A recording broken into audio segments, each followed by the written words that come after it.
Welcome to the Elijah Winfrey Show. Each week, Elijah gets you caught up on his work in the community, talks with guests about issues and causes that are important to them, while also answering your email questions. So sit back, relax, and enjoy the show. Here's your host, Elijah Winfrey. Hello, folks, and welcome to the Elijah Winfrey Show. I am indeed your host, Elijah Winfrey. My amazing, super talented, and wonderful co-host, Toni Boucher, is not with us this week. Toni is traveling, and we wish her well. She will be back with us next week. And today, my producer decided that he wanted to go a different route for the show, and he had a list of questions, or has a list of questions that I am going to answer today. I'm excited about that because anytime I can get my producer Gregg Nice to, come up with something like that, that's kind of cool and fun, kind of a break in the things that we talk about here on the show. I think it's fun. I always enjoy his questions. Even before we go live, we kind of talk about some things not pertaining to, the subject matters so much on the show. But there are some things that do, and I'm sure that these questions today, maybe there's a couple that we'll get to that maybe will seem like that or feel like that. We're going to call today's show, though, this segment, Thinking Outside of the Box. So I'm going to enjoy it, and we'll get going in just a moment. I want to get you caught up on my past week. As many of you know, I am a paraprofessional at a local elementary school, Sunset Elementary to be exact. I really enjoy, the work that I do there with the kiddos. This is year 3 for me. And, I am, as always, you're trying to find your footing, and you're trying to make sure you are putting yourself in positions to succeed. I have a great team around me there at the school that makes sure that, I'm in the right spots at all times, and I'm appreciative of that. And so far, so good. I'm trying my hardest to fall in love with the work that I do there. I like the work that I do there. So it's still a work in progress of getting me to love it. But we're working on that. So that's going really well. There's some projects that I've worked on that I will share with you all this week. One of them is a pretty big surprise. We're going to announce that Wednesday.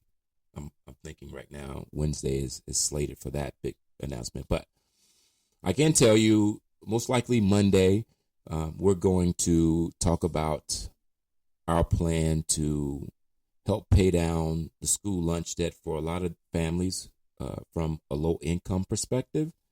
We are going to kick that off in the middle of October. I have reached out to some amazing principals in the area, and I can't wait to get going with that. That's important to me. Every kid should be able to eat, and we're going to do our best to make sure that continues to happen. As you know, I try to stay a couple of months ahead or a few steps ahead on things pertaining to Team Winfrey regarding helping families during the holiday season. We will do our annual Giving Tuesday campaign where we ask for donations to help us through the holiday season. We're working on that currently. We also are going to be able to help a lot of families, and I want to real quickly shout out Scott Power. Scott. I've mentioned his name on the show. He's the principal at Rachel Carson Elementary School. And we had a charity golf tournament this summer, which was a huge success. And because of that, we've been able to help families with rent, with groceries, with putting gas in their cars, to making sure they have, the little things for their family to be able to be functional. And that's where it begins. It's the little things that you do, providing, grocery gift cards so that they can get to the grocery store and get items that maybe, because of, the bills that they have to pay, that they aren't able to do that. And so we with the tournament and the money that we raised, we've been able to do that. And I want to thank Scott Power once again for convincing me to put this thing together this summer. We do hope to do it again next summer. We'll talk about that here maybe in a couple of months or so. But that's been on the docket. I've been working really hard on that and making sure that we are in the position to succeed. Shout out my team for making sure that I stay on course regarding that, because I tend to want to, do a lot of things, and I have to stay within the framework, and just hope that the things that I'm currently doing on behalf of the nonprofit will eventually open up another door for us to be able to help, more families in other ways. So that's been fun. That's keeping me busy. I am a writer as well, and I've done a lot of that over the summer. So it's a lot going on physically and mentally. I feel okay.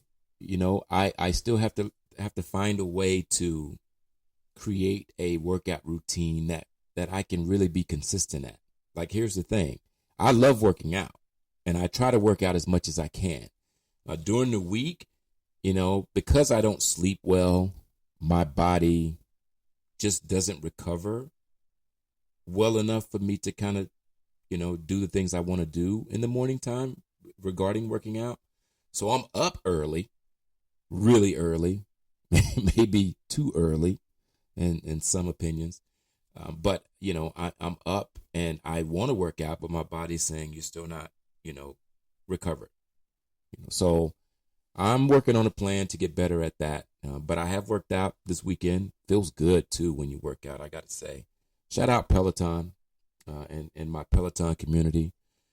It has been such a blessing to interact with the Peloton community. And a lot of those folks have become friends of mine. We check in on one another via social media. And I love seeing, those positive stories, and I get those vibes, and it helps me kind of function through the day and through my workout. So doing well. Family's doing really good. It's just that busy time of year, right? Fall is here.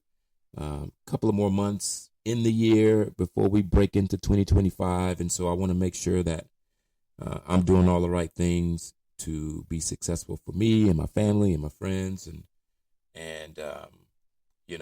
we keep building. So that's my week. That's been my week. Shout out to all the amazing teachers at Sunset Elementary as well. I do see you. I see your hard work every day that I'm in the building, and it doesn't go unnoticed. Believe that. All right. Let's get to some of these questions from my producer, Gregg Nice. And I've tried, and I'm still trying to get Gregg to come on the show. He's shaking his head. No, he doesn't want to. But he normally, when we do questions from guests and listeners of the show, he's good about going into the email bag and pulling out some great questions. But these are his questions this week, and let's get started. This first question is: if you had to choose a completely different career path, what would it be and why? Ooh, that's a great question, Gregg.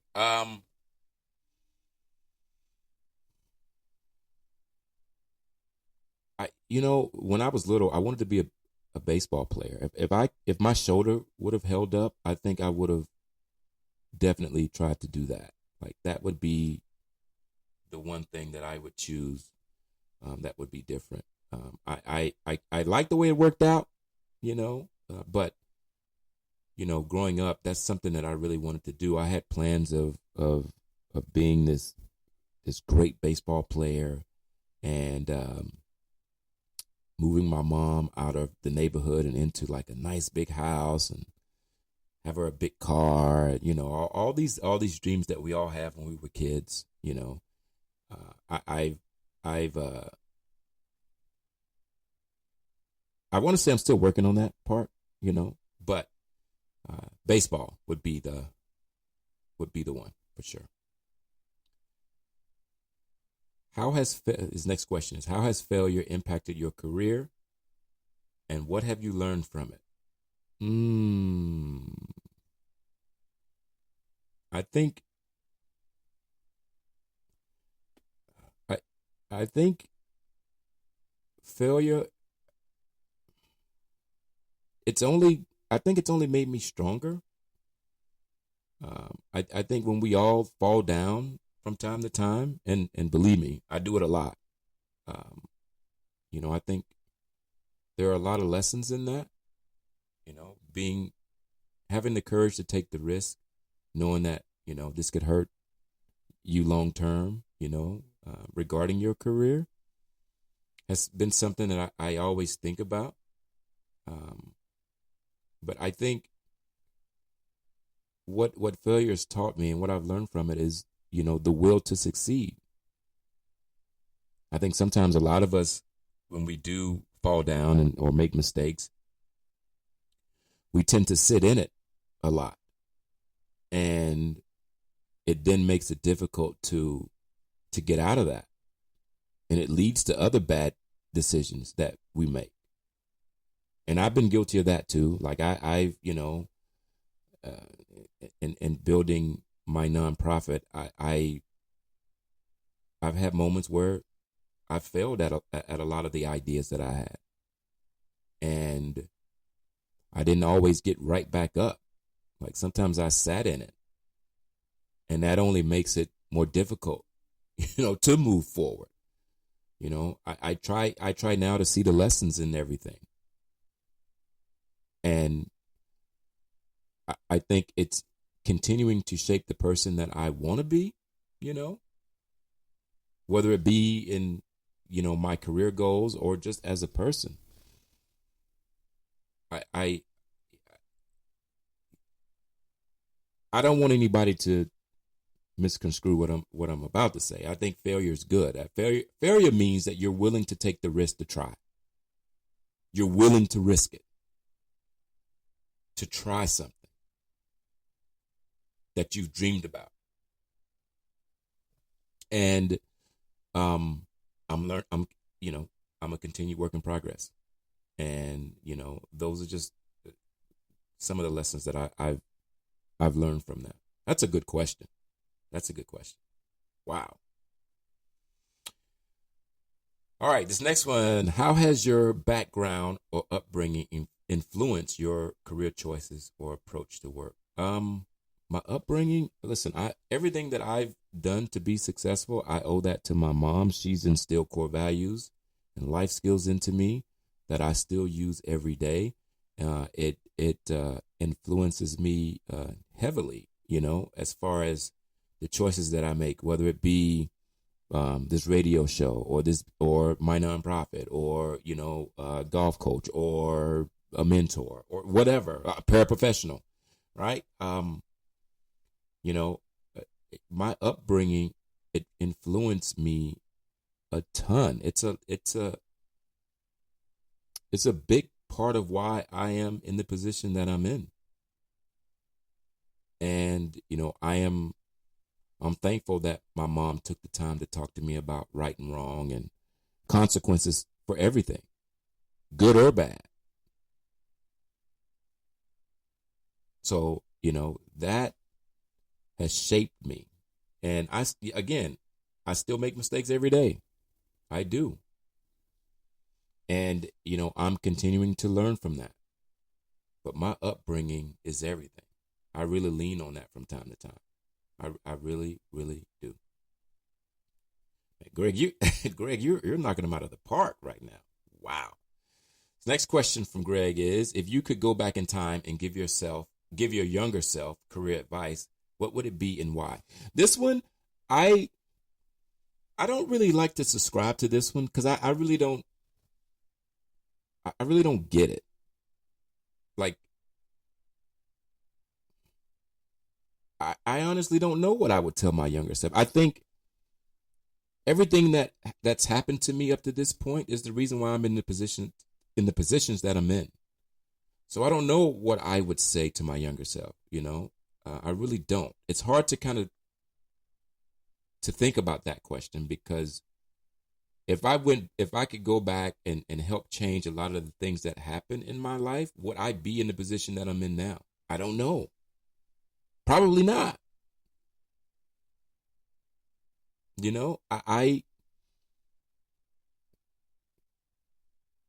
I tend to, when this I hear people answer this question quite a bit. I've seen celebrities answer this question. I've seen friends answer this question. And listen, I don't think they're wrong. Like, that's their opinion on what they would do or what they would say.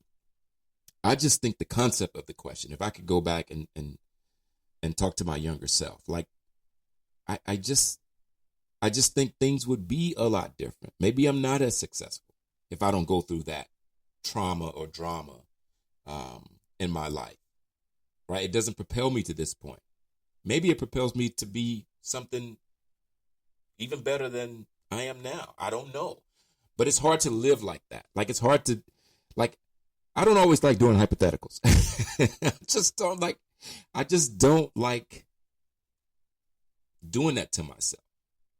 Because then I start thinking about a lot of things that I have no control over anymore. Right? I'm happy that I'm at this point in my life and that I'm able to grow and understand things better.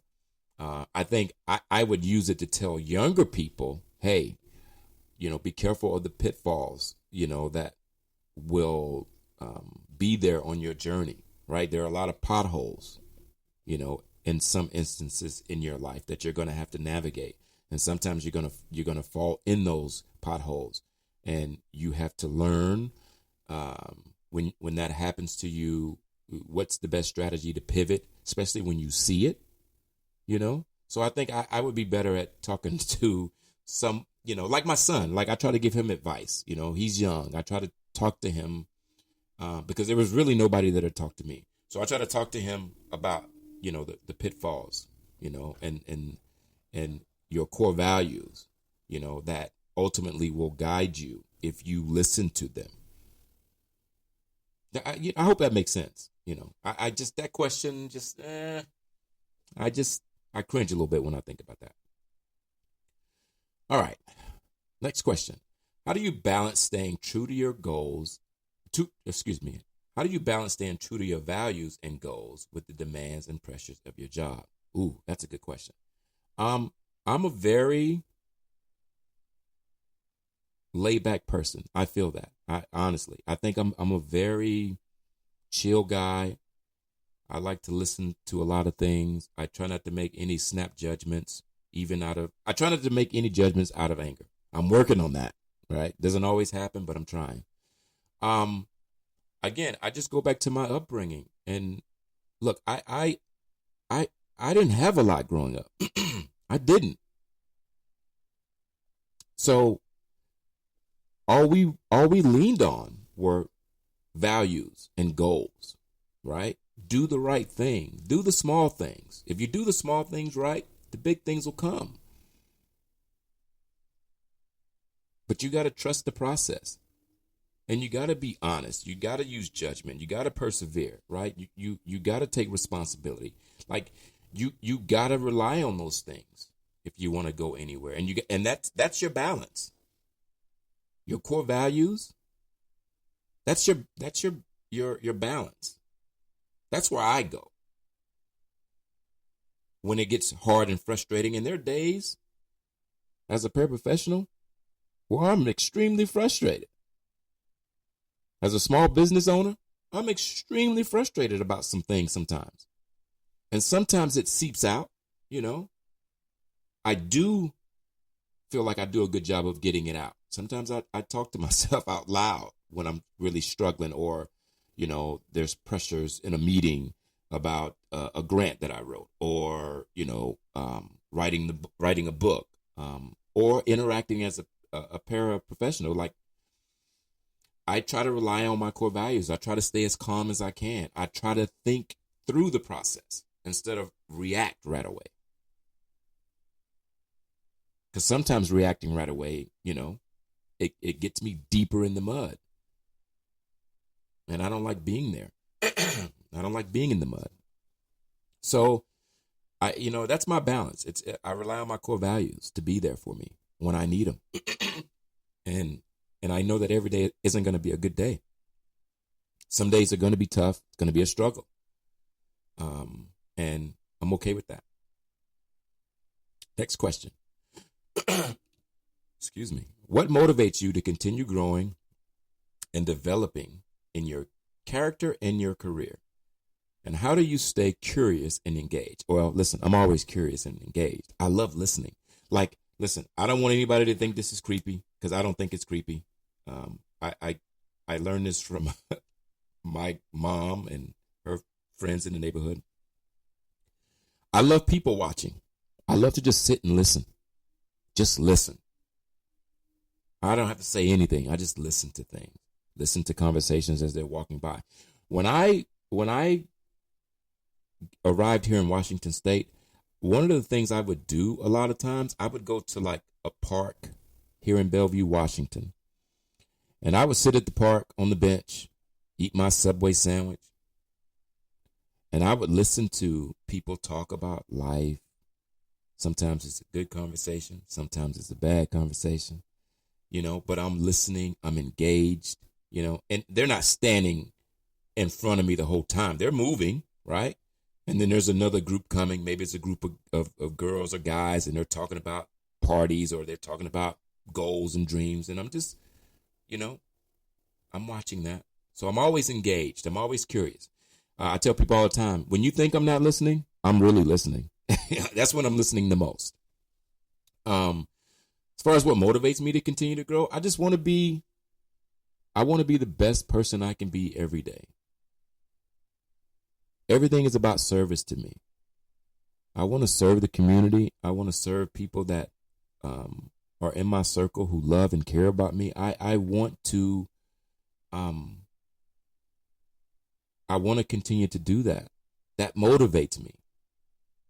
That helps me in the work that I do with my nonprofit, as a paraprofessional, as a golf coach, as a radio host, as a dad, as a husband, as a friend. Like it motivates me. I want to be the best version of myself every day. And I know some days it doesn't go that way, but it's not from the lack of trying. I've accepted I'm going to have bad days. I think we all go through that. And I just try to be the best version of myself every day. That's basically it. All right, let's take a couple of more here. Next question is, what is your biggest fear? Well, by the way, Gregg, these are some outstanding questions. Love them. All right. What is your biggest fear and how do you work to overcome it? My biggest fear. I don't know.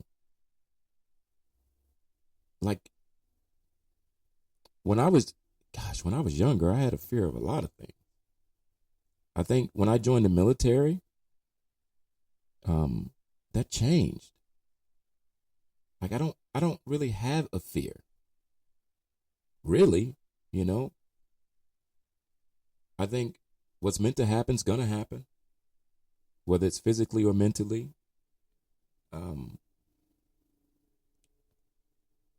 If you want to say failure, I would say my biggest failure has been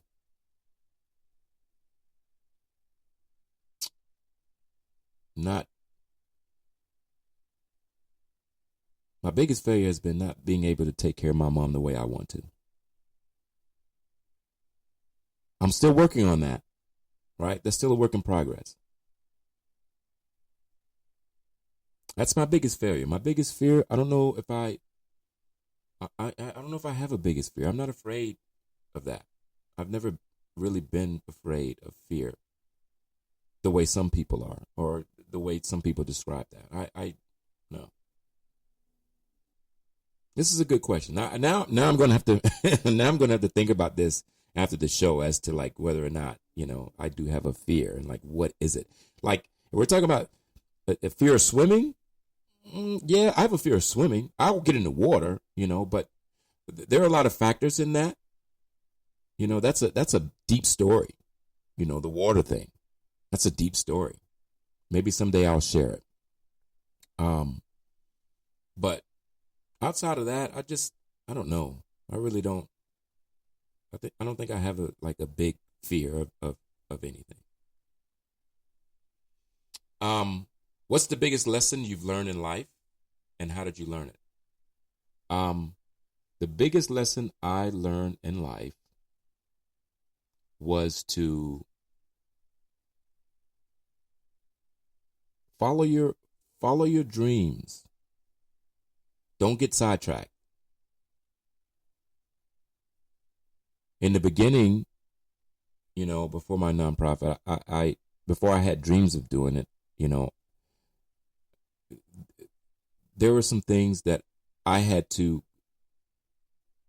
go through in order to get to where I am now. Like, focus was one of those things. Like I have a lot of ideas in my head, and sometimes focus pertaining to like those dreams that I have, I get sidetracked because now I want to jump from this dream to this dream. And one of the biggest lessons I've had to learn was to stay committed to that first dream. Let that develop like the tree. Let it grow. And then as the branches start to spread out, right? Now you can you can go from limb to limb to kind of work on the next project and the next thing. I had to learn that. And it was hard. That was hard because I have so much going on in my head sometimes pertaining to wanting to give back and help people that I sometimes, and this is where my team is very good with me because they can rein me in. I can go from this idea to this idea to this idea, then it becomes 15 ideas, and they're like, wait. Let's get the first one first, and then we can move. Right? And I had to be humble in that process because I used to think, well, now people are shooting down my ideas. But it wasn't that. It was, hey, focus on the first one. Get the first one out of the way. Like, accomplish that one before you have these other 14 that are there that you're talking about. Let's do one at a time. So I had to have some real hard conversations with people in my life that I know cared about me. And they sat me down and said, listen, these are great ideas that you have. But you're going to tax yourself out if you go from this one to this one to this one to this one, and none of them are complete.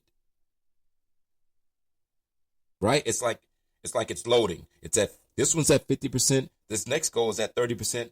This one goal is at 70%. This one's at 10%. You won't be successful doing that. You'll burn yourself out. And then eventually those goals will fall by the wayside because you'll no longer have interest in them. And so I had to have conversations about that. And it's helped a lot. Now I still have a lot of things in my head that I want to share, but I've done a better job of getting through with the first goal first. And it's working.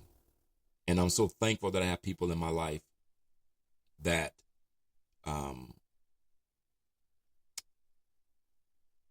that support me and that are honest with me about that process. That makes sense. All right, let's take one more question. What is something that you're currently struggling with, and how are you working to overcome it? Ooh, this is a good one to end on. Something I'm currently struggling with. I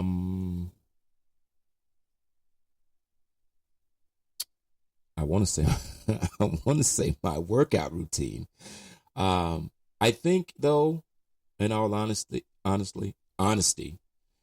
struggling with the world that I see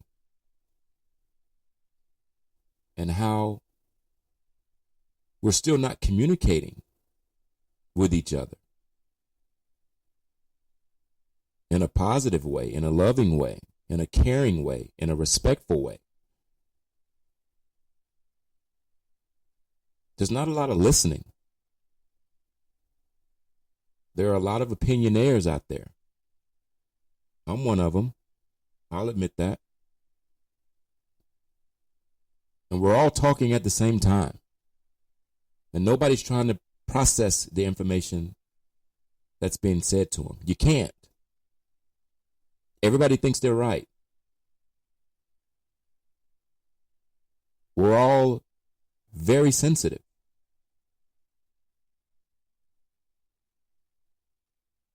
And a lot of times I don't think we know which way is up. And so I struggle with the world that I see.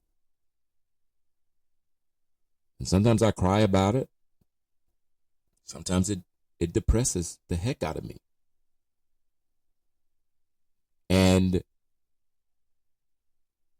what I've tried to do is do the work in the community.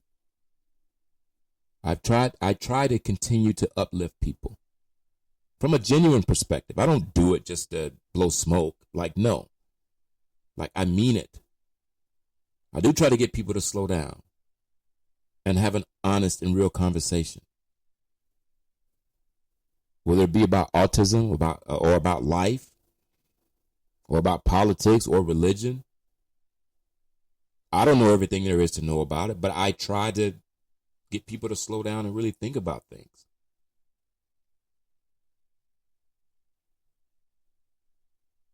So I struggle with that because it makes me nervous when I go out in the world and I see the things that I see and I hear the things that I hear. It makes me sad. So I try to overcome it by just continuing to do good things. And my hope is that somebody sees it and shares it. And then the next person takes it and shares. It's not mine, right? Once I put that goodness out there, it was never mine. It's ours to share. So I try to share it in hopes of making the world a better place. That's how I overcome it. And I hope that those of you who are listening to the show are trying to do the same thing. I really do. And I know I'm not the only one that struggles with this. But I know if we continue to hold hands and we continue to serve people that are in need of whatever,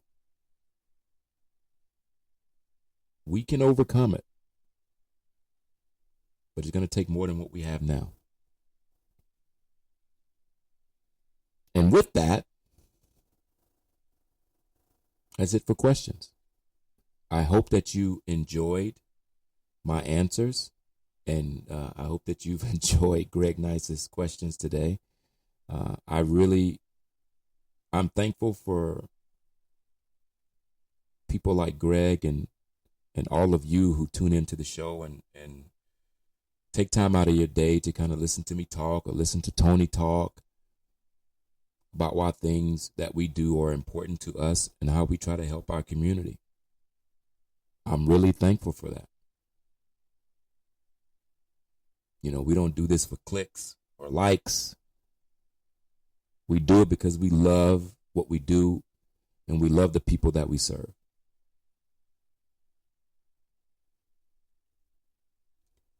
That is it for the show today. I want to thank you all for your continued downloads and the live listens to the show. We really appreciate it. Toni and I are forever grateful and indebted to all of you. Let's continue to collaborate. Let's continue to lead with love. Let's continue to extend our hands to one another and make the world a better place. I know it sounds cheesy to some of you, but if we're about doing what's right and we're about loving people, I'll continue to say it. Get out in your communities this week and check in on your family and friends. Put a smile on someone's face. Remember, it doesn't take a lot of energy to do that at all. Thank you for listening to the Elijah Winfrey Show. Please be sure to download this show wherever you download your favorite podcast. Till next week, take care. Bye-bye.